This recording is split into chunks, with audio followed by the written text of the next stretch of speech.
Alright, 3 stappen naar voren. 1, 2, 3. En dan naar rechts.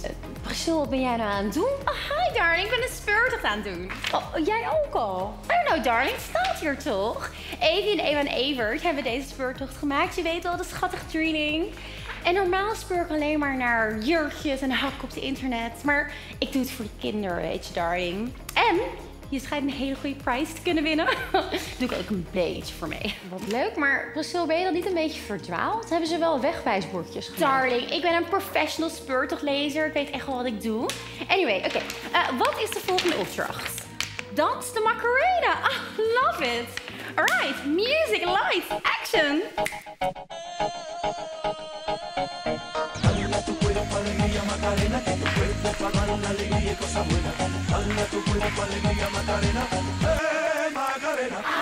Wat een leuke opdracht. Die ga ik onthouden. Ik ben zo benieuwd wat ik ga winnen. Wat zal de speurtochtprijs zijn? Nou, misschien krijg je wel een diploma. Een diploma?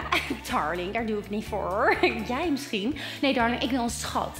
Met goud, met glitter, met shine, met everything. Alright, darling, ik ga door. 3 stappen naar rechts bij de grote boom. Waar is hier een grote boom? Heb jij een grote boom hier? Een boom? Nee, ik heb hier geen boom. Alright, ik ga hierheen. Bye bye, darling. Doeg.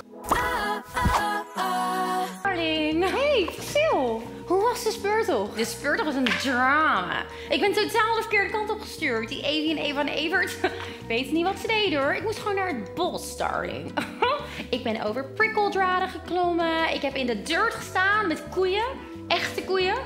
Wat erg. I know, darling, het was een drama. Maar uiteindelijk kwam ik in een haventje uit. Kilometers bij het bos vandaan. Wie kom ik daar tegen?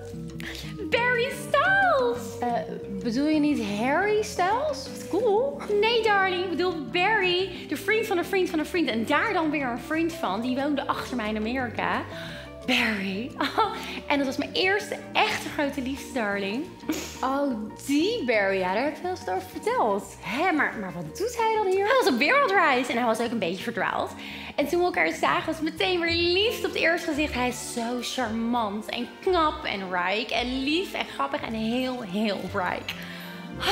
Nou, Priscill, het klinkt ernaar dat jij je echte schat hebt gevonden tijdens de speurtocht. I know, darling. Hij is mijn schat.